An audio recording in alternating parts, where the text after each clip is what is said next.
Hey everybody, this is Rob Thompson. This is Game Plan U today. I don't even know what if Wednesday, Thursday, Sunday, what day is this today? Who cares? Right, Nick? Nick, welcome. Thanks for having me on, Rob. Yeah, all the days run together right about now, but as long as it's a productive day, it doesn't matter which day it is, right? Exactly. As my father used to say, being retired every day is a sunny Saturday. So I'm like, this is kind of like it's retired. So we'll consider this a sunny Saturday. I agree, even though it's raining here in Maryland, but we can make okay. any day whatever we want it to be right now. Don't ruin my moment, Nick. Come on. All right. So Nick Carparelli. So, I try to have a little Italian accent in there, but it didn't work. So, anyways.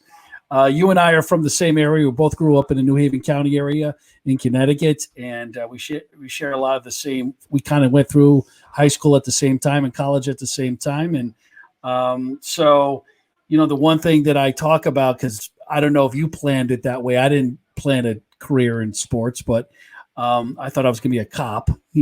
That's kind of how my life was turning out, but much different. When we talk about a lot about career steps, career path, what are those doors that open up? Your career has been, it's almost like if you could map out how to do it the right way, Nick, it's been really the stepping stone in your career. Yeah, I wish I could say I did map it out. I wasn't that smart when I was a senior at Cheshire High School to know what I wanted to do or what I could become. It was only through learning and meeting people and networking and discovering what was out there, and in a lot of cases throughout my career, just being smart enough to take advantage of a great opportunity when it presented itself, and I guess doing a really good job at it. I think the better job you do, no matter what your job is, the more opportunities that are going to open up for you in the future. So I've been very, very fortunate. So I'm going to talk about it. I'm going to talk about your career. Started off as football ops for Syracuse, mm-hmm. right? Then you go over to Notre Dame, which I'm sure that was just horrible, And then you end up over at the Patriots. Did you guys win a Super Bowl that year? We did. The people don't realize, especially younger people in college these days, they just know the Patriots as being the dynasty that they've become, but they don't realize, like you and I do, that prior to, Coach Belichick being there, and actually Coach Parcells had it going, got it going a little bit before that. But prior to that, they were the laughing stock of the league. Nobody went to their games. They were the last place team. I mean, they probably had the least value of any franchise in the league. So that's times have changed. That's for sure. Well, tell me about it. I was a free agent there in '89, and I just remember the old stadium when we stayed at some motel where you walk outside and your car's parked right in front of there. Right, yeah, that was like the touchdown, end zone hotel. Touchdown Lodge or motel or something. Yeah. That was it.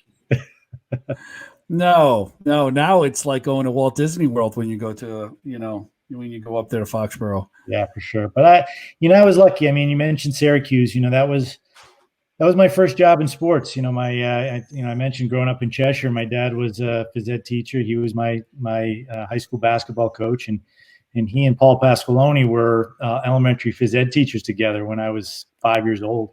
And Coach Pasqualoni had just finished his first year as the head football coach at Syracuse. And we went up to a game. I had just graduated from WPI with a major in mechanical engineering. Certainly use that every day now.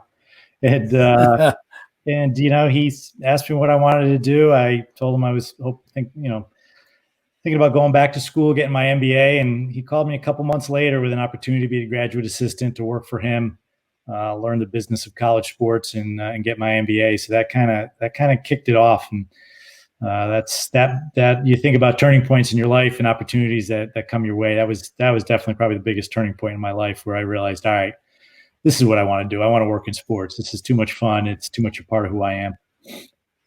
So much of it is just kind of that discovery process, right? When you really don't know and you get thrown into it.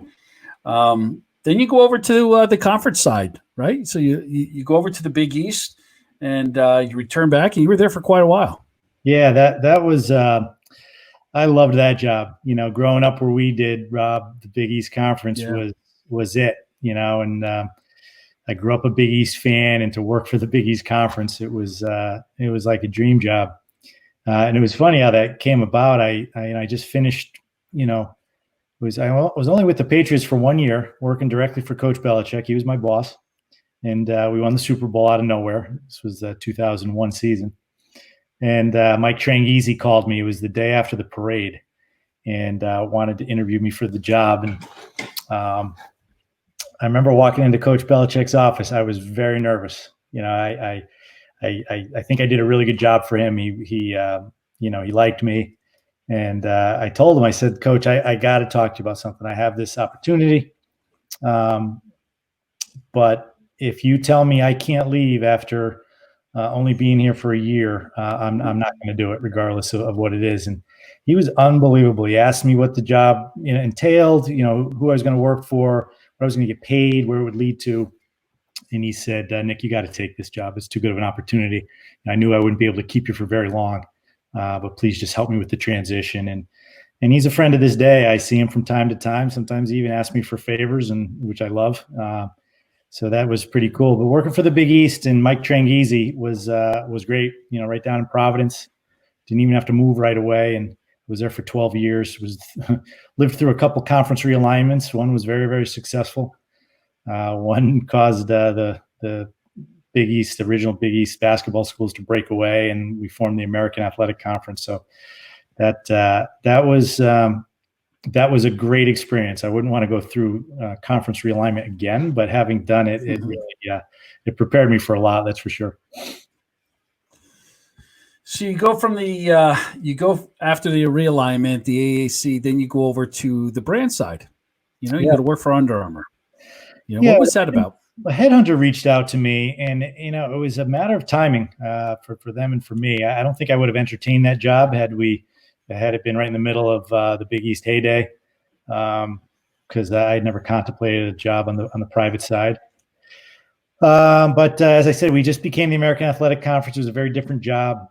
They wanted me to run college sports marketing, which was a new challenge. It was exciting. I was going to manage a group of 12 people internally, which I ended up doing, managing all of our current collegiate programs that we outfitted. And then we were in a very aggressive growth mode at that point. So they wanted me to go out and sign as many high-level schools as possible. So we put a strategic plan together. We signed Wisconsin and Cincinnati and Seton Hall and Cal Berkeley and UCLA. Our movement out west onto the West Coast was really important at the time.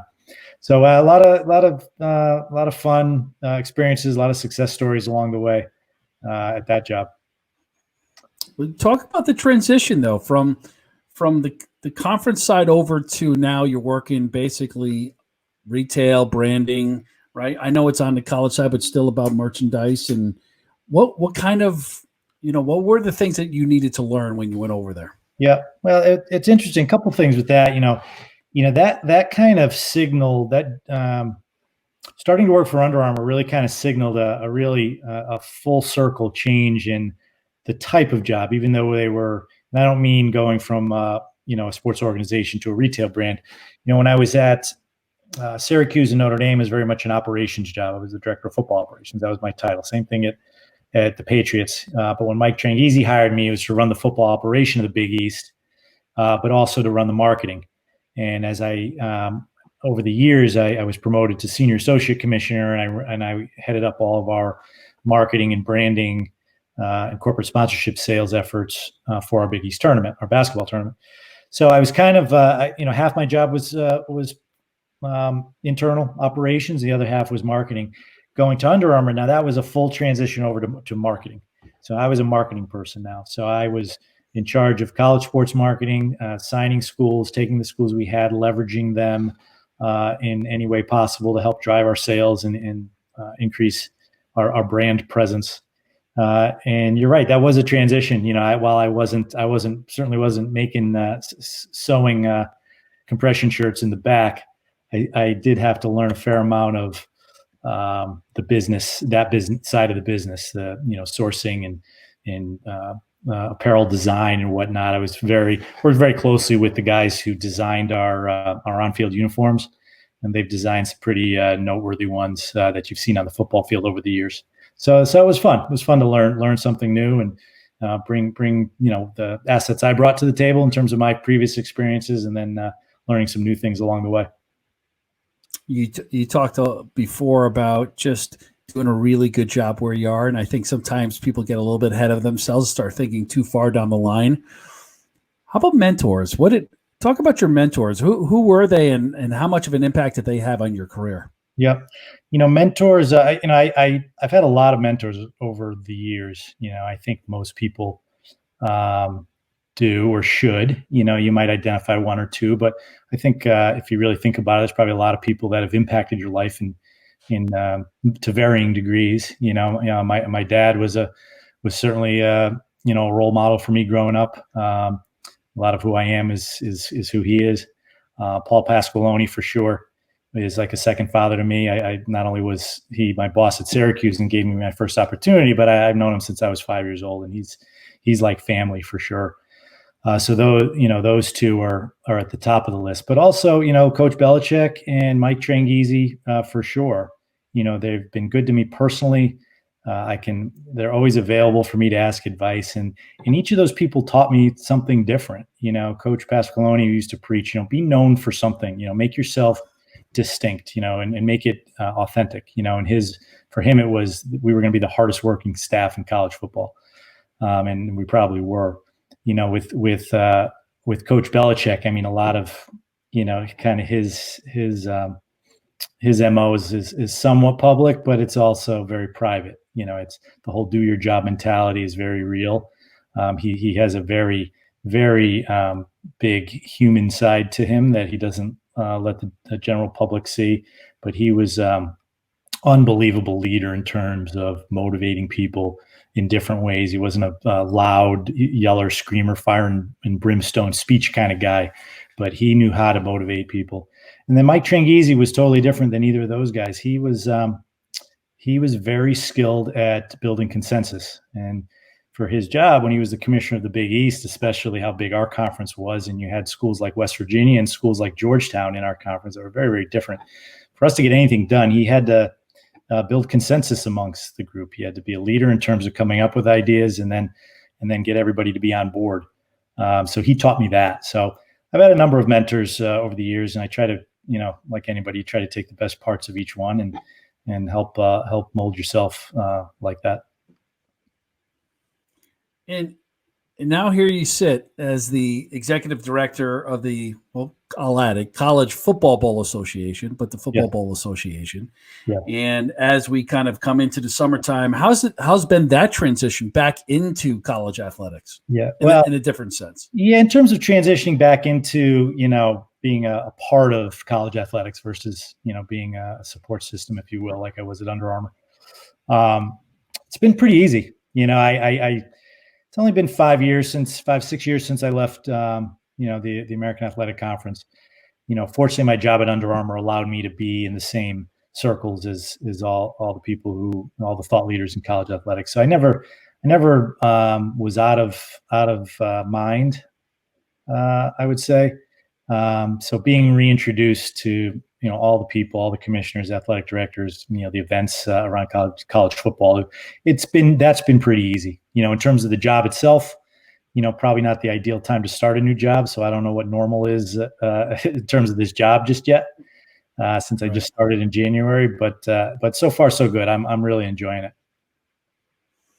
Besides, forget about the last 4 weeks, but prior to that, coming into this job, what are some of the things that you're looking at to bring them into, an aggregate with sponsorships, with media, or is there any change, or is it a slow moving ship? Well, college athletics in general does not move real quick. NCAA doesn't move real quick. Bowl system in general, it probably moves the slowest. But we're hoping to change that. We're going to have 42 bowl games starting next year. That's the most there's ever been. We have a very just a great group of executive directors that run each of those games. And the problem over the years has just been they were very disjointed. there's 42 independent businesses that run the 42 bowl games. And there's really no glue holding them together. But the desire amongst the group is to have me pull them together in as many ways as possible. So we're going to be a lot more aggressive, or proactive, I should say, in terms of public relations and telling all the great things there are about the bowl system and what it does for their host communities and for the student athletes. And we're also going to try to rebrand the association. When you think of March Madness as such a magical period of time, and we just, probably it's more important to us than we realized, having just missed it last month. Bowl season is much the same. A 2.5 week period in December, people turn on the TV on a Wednesday in the middle of the day between Christmas and New Year's just to see what bowl game's on. So I think we have a tremendous opportunity to shed a more positive light on the entire system by promoting it in a unique way, and also to rebrand it. Where are some of the areas with some of the kind of the mid to lower bowl tiers, I guess you would say, some of the ones that maybe are on the fringe a little bit with some of the conferences? Where are some areas of growth for them? How do you rise them up a little bit more from an exposure and more of a destination standpoint? Yeah, well, every bowl is unique. It's a system. There's the Rose Bowl, and then there's, and you can rank them in whatever order you feel is appropriate on down from there. But they all have a role in the system. There are teams, the powerhouse teams, we could all name them. The Alabamas, the Ohio States are used to going to a certain level bowl game. But there are other schools in Power 5 conferences that have more moderate aspirations. You take, the Kentucky footballs of the world, and, Kansas, and you name it, Duke, really football programs, people who really care about their football programs. But they're not going to be in the playoff bowls anytime soon. And then you have some other programs that have been around a long time. It was amazing to me that Kent State University, who's known for spitting out a lot of great legendary coaches over the years who got their start there, and NFL players, et cetera, they just won their first bowl game ever this year in their history. It's incredible. And the way their students reacted, and their student athletes, you would have thought they won the national championship. And that's attainable for them to do that, regardless of what bowl it is. It's very meaningful to them, and it's a meaningful experience. And as we know, the NCAA, it's about championships, but it's also about creating experience for student athletes. And the bowl experience across the board, you ask student athletes who've played in bowl games what the highlight of their career is. Typically it's one of those bowl trips with their teammates, with their friends, in a destination that they're probably not, equipped to go to on their own, or may have never been to in their life. It's really a great story, and that's one of my goals, is to be a better storyteller for the FBA, and to let the world know all the great things that go on in a bowl game, not just the game itself played on the field. Yeah, that's pretty cool. So there's just so many great memories. As you went through your career, and it's been an unbelievable one. When you reflect back on it now, Nick, the things that now that maybe you wish although you didn't, it seemed like you had a pretty good, and I know there's probably a lot of great stories buried in all of those, What advice would you give to yourself? I might not be able to share. What's that? Oh, some of them, yeah. Well, I might not be able to. Well, you are from New Haven, so come on. What's that advice that you would give to yourself back then? What now? What maybe enjoying the moment more when all of those things. But what advice would you give to yourself? Yeah, it's a good question. I'm very content and pleased with looking back at the various jobs I've had in different points in my life. I was probably a little more aware of how lucky I was at each of those moments than you might have expected for someone at those ages I was. When I was at Syracuse, and I'm still very passionate about Syracuse, about the school. I sit on a board of advisors for the sports management school up there, and that's one of the coolest things I do. I guess this is more advice I would give to other young and up and coming professionals, especially in the sports world, just to do that. Make sure you do that. Take time to soak in the moment, my first game at Syracuse, and Marvin Graves, second play of the game, pitched it to Kadri Ismail and took it to the house, and the Carrier Dome roof almost exploded. I'm like, yeah, this is what I need to do. Now it's not every day's game day. It's a lot of work the rest of the year, but I appreciated that moment. I appreciated being on the field at the Super Bowl and standing next to Coach Belichick. I realized it at the moment. I'm like, normal people don't get to do this, and it's, and I was very fortunate, but, I also worked really hard to get here too. So I didn't feel out of place at all. And I was also very lucky, like I said at the beginning, I was smart enough to know a good opportunity when it presented itself. I mean, I don't know if you could map out my path. It makes a lot of sense looking back on it. Each job built upon itself, but it was a little bit random going from college football to pro football to a college conference to a publicly traded sports brand, and now running the bowl system. That if you say it like that, it seems a little random, but in terms of the skill sets I used and the connections I made and how each job each job came to me as a result of capitalizing on the opportunities I had prior. It all makes a lot of sense. So I would tell people, do the best job you possibly can at whatever job you have, and to network yourself, and to, any great opportunity you have, take advantage of it and make the most of it, and be patient. Be patient. Things will unfold for you if you're doing the right thing. Patience is a virtue. And I could say, so if I could throw one thing in here, let's go to 43 bowls, and let's add in the Walter Camp Bowl, and we could bring Pepe's Pizza in as the sponsor. We could do that, as long as we have Sally's Pizza on the other sideline just to balance it out. And then we could have all of Worcester Street covered, and we could settle that.